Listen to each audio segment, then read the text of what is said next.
I was scared sighted, right? That's a word I like to use that describes, I think, a lot the energy of taking a break or taking any really big risk. You're terrified and you're also really freaking excited for this upcoming change. Here's what I knew: the cost of not answering the question of like, what would happen if I quit my job to do the thing I really wanted to do, which is travel around the world? Like, the cost of never answering that question felt so much bigger.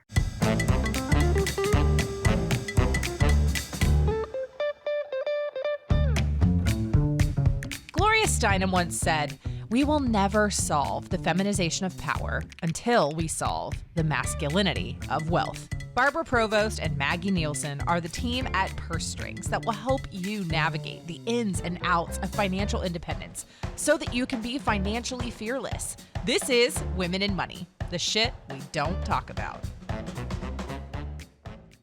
Alrighty, today we have Katrina McGhee on the podcast, and we are so excited when we reached out to her, as I feel like everyone's living these such long lives right now, and it can't all be work. And then sometimes people hit retirement and we're not like as physically capable to do all the things we wanted to do. And so Katrina is an expert on sabbaticals. And so I can't wait to get into this. So before we dive into all our questions, Katrina, could you introduce yourself to the audience, a little bit about who you are and what you do?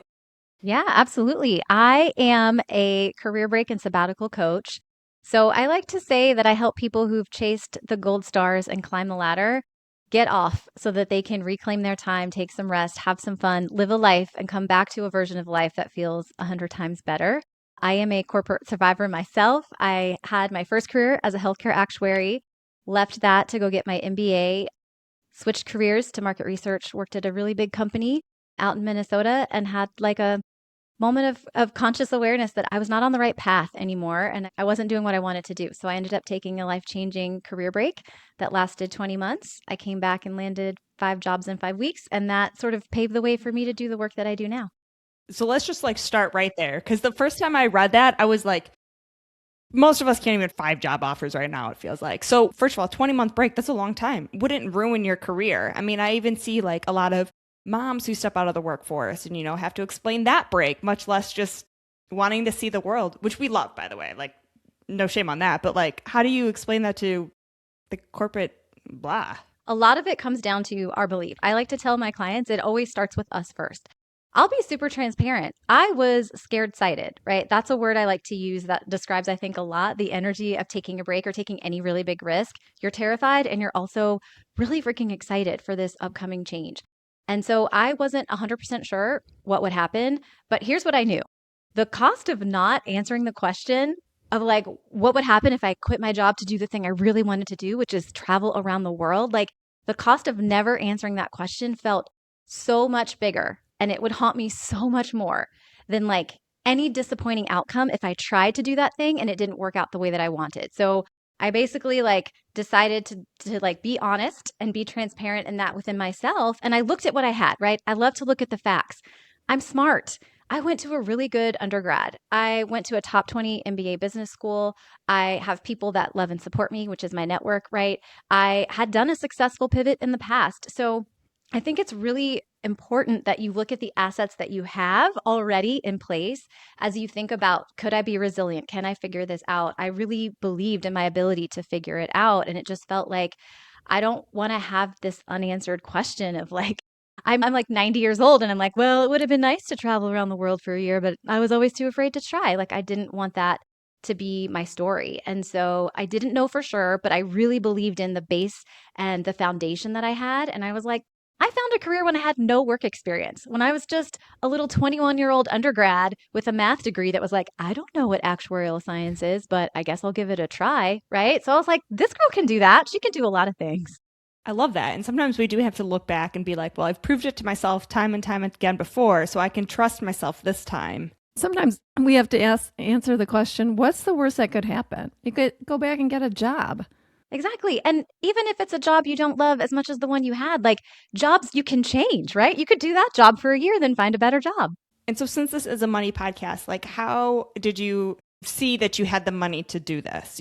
Where did that come from? Did you have a good savings? Let's get into kind of the nitty gritty on that. Maggie, LOL is my answer to that, because I had no money when I decided I wanted to do this. What I did have is about 50-something thousand dollars worth of MBA student loans. I had a townhouse that was underwater because of the housing market and the impacts of that. So I was renting it out. I owned it. I was renting it out in Atlanta, but I was like losing money or breaking even every month. And basically I had a great paying job, but I had $1,500 of savings in my bank account. So once I had the realization that I really wanted to do this, like it kind of hit me like an epiphany because I had been working with a life coach trying to find like a third career that's going to make me feel happy and fulfilled. And then it's like, no, I just want a break. I want to go see some things and do something and live a life, you know?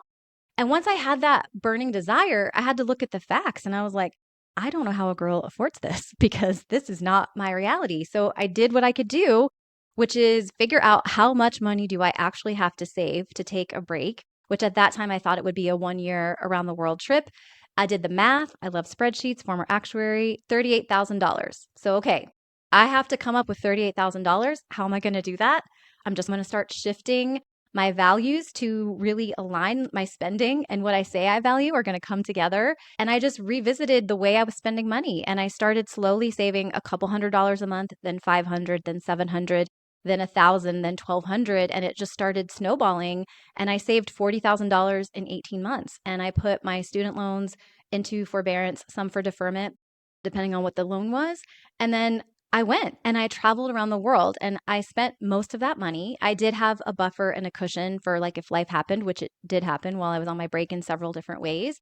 But for me, it was like, I have to create the means to do this because like I need this. And so I was very motivated and I really used my math skills and my spreadsheeting to help me figure out a plan to make it happen. But I made really hard choices or big choices during that time. Like I was in my early 30s, very successful, like 6-figure salary. And I moved in with a roommate, right? I let my very posh, wonderful apartment in the uptown area go. I moved into a very nice condo, but I had a roommate and, you know, that cut my expenses down, but I didn't feel super grown up for doing that. Not that there's anything wrong with it, but it was like I was making sacrifices and trade-offs that were so in alignment with this bigger goal. And that really helped me make momentum towards my goal. And then I came back from that break and I paid off all of my student loans, which some of my peers still haven't done. I paid off all my MBA loans in less than 2 years, taking a pay cut, right? So I took a pay cut from where I left halfway through because I wanted to work for this startup and I thought it would be really fun. And so my salary coming back was about at parity. But then a year later, I took that pay cut to switch. And I still paid off my loans in less than 2 years. And it was because of the skills I learned while I was saving for my break with that burning desire that I was able to apply those same skills to. Wouldn't it be so amazing to be debt free? Wouldn't it be so amazing to not have to work in corporate ever again if I don't want to, because I have financial freedom in my own context and definition of it, to just not have to be spending hundreds or thousands of dollars every month paying bills for things I made decisions on in the past. So it really served me not only to get on the break, but then to become debt free a couple years later. Let's take a quick pause to hear from this week's episode sponsor. Travel should feel exciting, not overwhelming. But for many women, couples, and families, planning a truly meaningful trip can quickly turn into hours of research, decision fatigue, and second guessing. Hi, I'm Meredith Schnepp, founder of Sunkissed Bliss Travel. I design deeply personal, seamless travel experiences for busy, discerning clients who want beautifully executed trips without the time or guesswork of planning it themselves. I don't just plan travel. I act as your trusted confidant. I take the time to understand your preferences, your pace, and what truly matters to you, so every detail feels thoughtfully tailored. Through Sunkissed Bliss Travel, I combine high-touch, full-service planning with carefully vetted global partners, giving you insider access, seamless execution, and the confidence to make decisions without second-guessing yourself. Because your time is valuable, and your travel should feel just as meaningful as the investment you're making. Are you ready to plan your next experience? Check out the show notes to book your complimentary consultation. Now back to our show.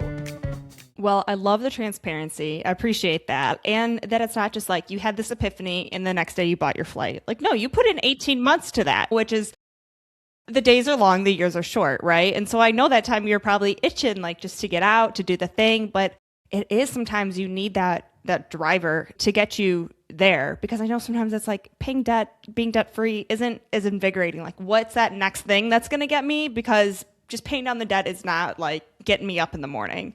Actually, once you have that goal, then everything was like, then I can make it happen, you know? But if the goal's not titillating enough, then you're like, I'll get there when I get there.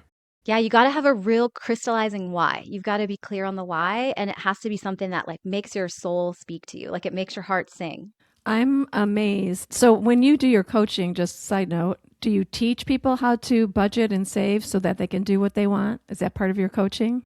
It is something I can do. It's not formally part of it because, I mean, I learned this, right? I've been doing this now for almost 9 years, and I've learned a lot of people that are at a place where they want to invest in a one-on-one coach probably have some savings already, right? So they're like, I'm ready to make that investment. So I think it's a biased subset of people that make their way to do consults with me and hire me. But I have offered resources in the past. I have the tracker that I actually used to figure out what the budget was, estimate the cost, and then like make that saving that $40,000 happen.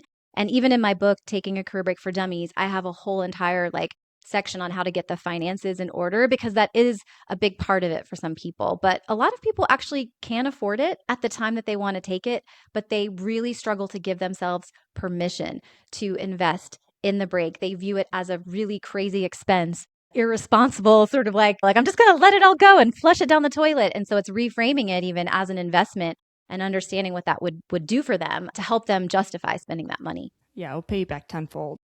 Yeah, with layoffs and burnout, which is real, right? People are struggling a lot. How do women shift from panic mode to strategic mode when facing a career break? Yeah. So, if it is voluntary, right, that's one thing. You get to plan for the success and kind of be intentional about how you're going to do it. But if you are landing yourself in an involuntary sort of layoff situation, I like to say you might not have chosen the start date, but you can still own this experience. The length of time that you're actually on a break will vary by your comfort zone, your desire for what you want to do for this time, but also obviously your finances, right?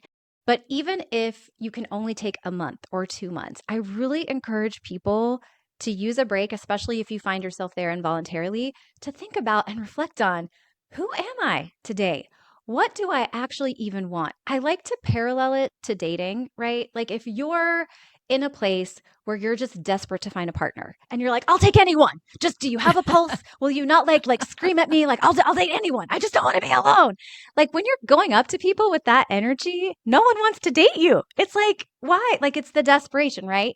Versus if you like got broken up with and you weren't expecting it, and you go inward and you do the reflecting and you realize like, I am like worthy, I am valuable, I am grounded. Like I don't have to prove my worth. Like I am clear on it now. I got recalibrated and I'm also clear on who I want to be with and what a good partner would be for me in this season of my life. You can show up to dating with the energy of like, yeah, I'm confident. I'm excited. Like, let me get to know you and figure out if this is a good fit. And so I encourage people, right, especially if it's an involuntary situation, to be able to give themselves the space for the equivalent of that, to be like, think about the skills I have, the network, the interests, the strengths, but also what do I want for my career and how my life and career kind of blend together, because how you show up in an interview will be so much more powerful, and how you represent yourself in conversation will be so much more powerful if you're sold on yourself and you're clear on what you want and you're very directed in that, versus like a pray and spray type of situation where you're just desperately trying to find something. And really, with that same energy, you could probably get more money, more of what you want, because that same energy you are on being sporadic, you just send to figuring out who you are and what you want and really being direct. And so what do you find is like one of the biggest financial mistakes women make before taking a sabbatical? Yeah, so I would say there are a couple. I can give you three pretty basic ones. One is not building in a buffer for emergencies, right? So if you're in the saving and planning stage where you're saving for it or you're planning for it proactively, it's going to be a voluntary thing. You just want to make sure that you're thinking about those emergencies, unexpected cost, and also leaving yourself in today's job market, just in case, right? A longer runway towards re-entering, right? So just having enough set aside for a re-entry period so you don't have to switch from, I had an amazing break and now I'm super desperate because the break is over and I have to get a job in a week. So I definitely recommend thinking about that, having a buffer for that. Number two is considering talking to your advisors or whoever, like if you need to, but considering low income and no income tax year benefits. So again, if you're proactively planning for a break, thinking about things like Roth conversions, capital gains, just potential benefits that might come to you from having a year where you have lower income or no income and being proactive about that. And the third one kind of swings to the other side of thinking about the permission to spend money and the reduction of money panic. It's helpful to set kind of a red line number in your mind of when you want to hit the panic button if you choose to go on a break. So I had a red line number for myself. It was really low. It was probably like about $10,000, but it's like when my savings gets to this number, I need to reassess where I'm at on my break. I need to ask myself, like, do I have clarity? Am I ready to re-enter? Am I clear on what that would be? And if I'm not ready, do I have to get ready? Because like this is a threshold where the discomfort suddenly becomes, it's like like everything starts shaking in the car. It's like this is where the wheels feel like they're gonna start to come off. So let me reassess. What happens is a lot of times, right? Like you'll be on your break and the money will be going down, down, down, and you're not making any to replenish it. And your brain will start freaking out because for so long you might have been saving and you might see the number go up, up, up. And it can be hard to actually pour into the things you said you wanted to do on the break that are ultimately what are going to create the best version of you coming out of the break that can crush it in the job market and crush it in the interviews, right? So it's like you want to invest in fulfilling the purpose and the themes of why you're taking this break. And so having that red line number can be very helpful when your brain starts to get really activated and panic about spending money. And it's like, no, this money actually has a purpose. It's an investment. I'm fulfilling my purpose and themes. But when it gets down to X, whatever your X is, I will reassess. And if I need to re-enter, I will start applying for jobs. Yeah, that's a great idea to have, especially having that red line. And I think a lot of people also in retirement kind of have that fear of like, we've been our whole lives trying to fill up this bucket that when you start taking it out, you get really anxious. And it's like, actually, that's what you worked your whole life for. And really, we worked our whole life to go see the world and have these experiences. And so I feel like those are very similar. Did you like pick up any odd jobs while you were traveling? Did you earn any income while traveling at all? Not at all. Oh, actually, Okay. I had it was not a job, but I did pick up like $1,000, but it's a very odd way. I will tell you because it's kind of funny.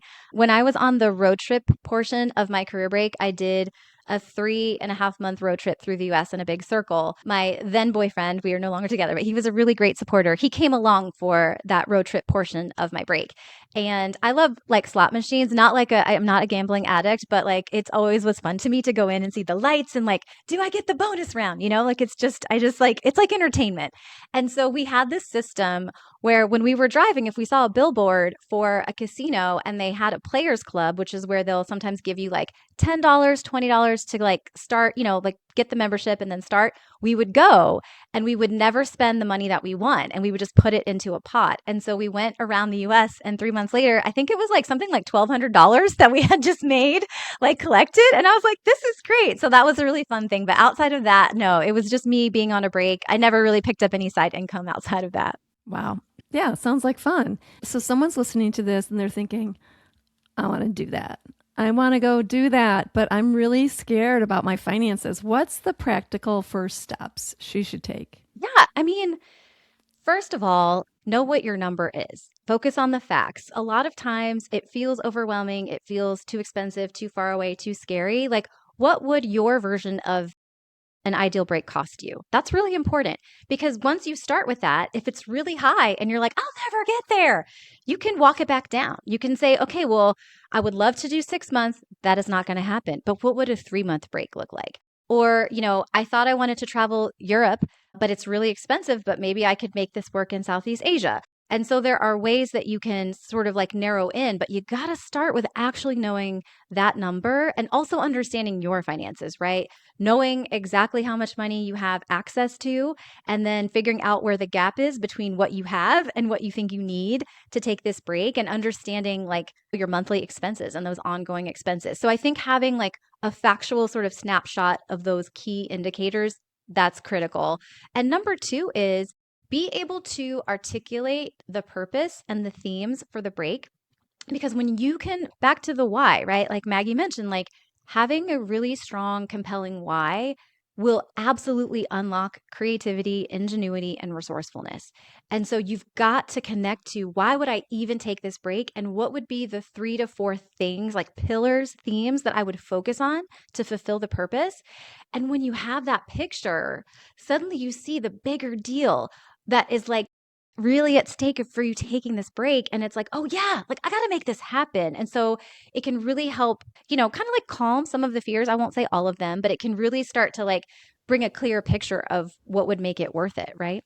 So how did you start to guesstimate how much your journey might cost you if you go to Thailand, that's going to be very different than if you go to the south of France or something like that, or if you're going all these flights versus just driving in a car around the United States. So how did you start making that plan or guesstimating the cost? Because everything could be all over the place. Yeah, absolutely. And, even my clients have like very different types of breaks. Some stay at home, some have partners who can like contribute to the household. Some of my clients are breadwinners. And so like it looks very different for the family when they're not working. So there are all different ways to do it. But for me, what I did and what I recommend, I broke it into chunks. So to your point, I'm doing a road trip.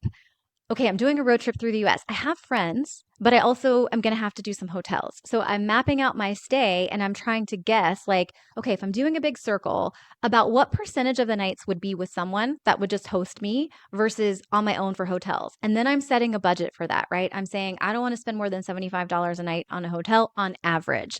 And then I'm going to track that. And sometimes I can spend more, but then sometimes I've got to use points to spend less, right? And kind of make that average work. And then when I'm going to travel, I'm doing Europe as an estimate, and then I'm doing Southeast Asia as an estimate. And I did South America as its own estimate, right? So buckets of time. Europe, probably 2 months. What do I think the main things? Travel, lodging, food, entertainment. What do I think those things are going to cost me? Same thing for Southeast Asia, right? I did book a ticket to Southeast Asia using points, which really helped reduce some of that cost as well. I think it was 80,000 points I used on Delta to get there, but that was really wonderful that I could do that. And then I was at home for months of my break. And that was a very different financial picture. My mom was like, you can keep, I sold most of my things, but I had a Toyota Corolla, and what would fit in that car I brought with me. So I just shoved it into a closet. Mom was like, you can come home. You can hang out here. I used that time to reflect, decompress, be at home for the holidays.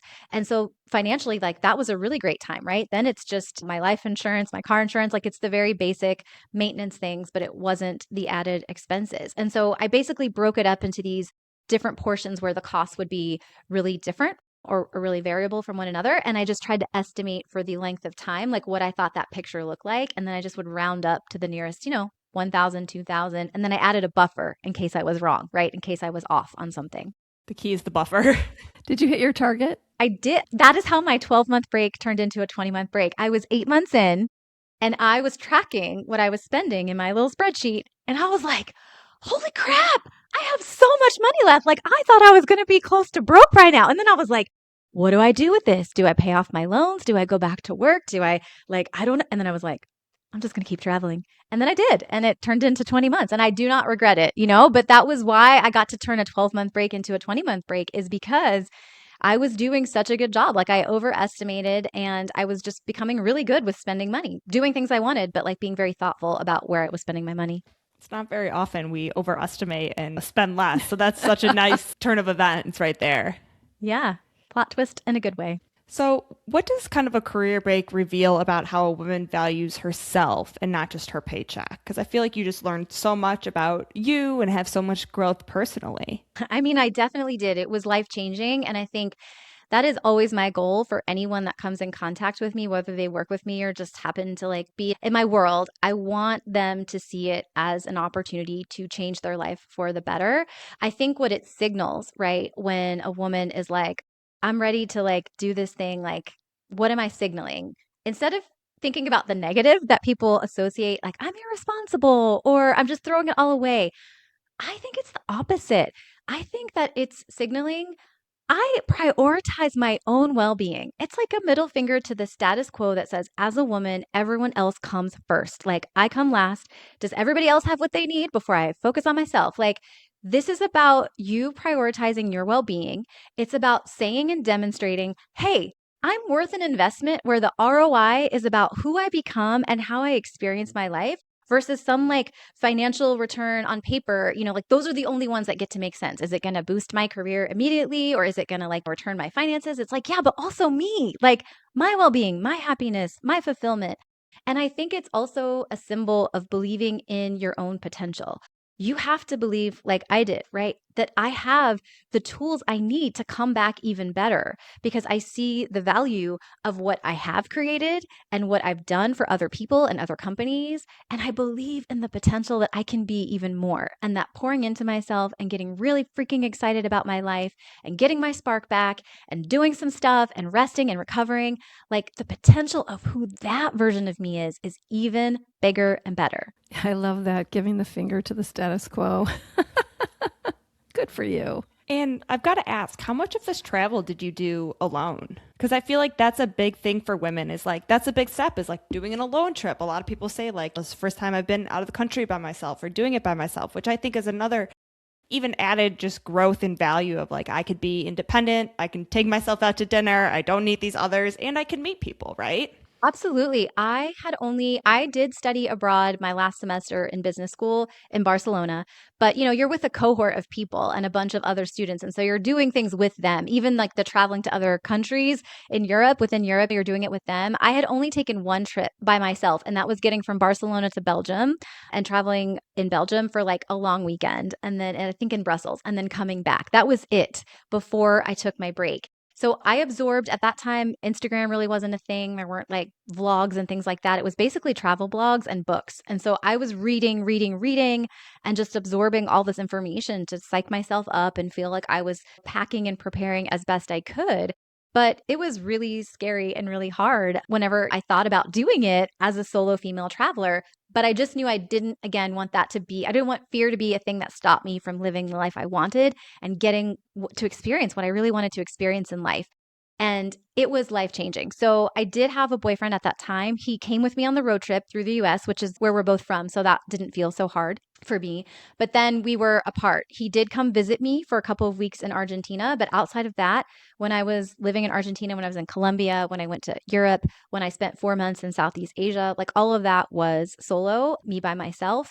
I do have a lot of clients, even like solo females, who do travel. But I'm finding that for a lot of people, the version of a break that they want and need today involves some travel, but it's also some downtime. It's decompression. It's not all just like this one-way ticket to go around the world and like backpack your way around. It's like, I want to go somewhere and be in a different environment that like brings me alive and like feels fun and just really switches up the mindset and the routine that I've been in. But then I also want to come home and I want to like take a course on this. I want to do a Pilates like class. I want to go to the pottery studio. I want to have community. I want to spend time with people I care about. And so I'm finding it's oftentimes a mix of those things for a lot of people that I'm working with today.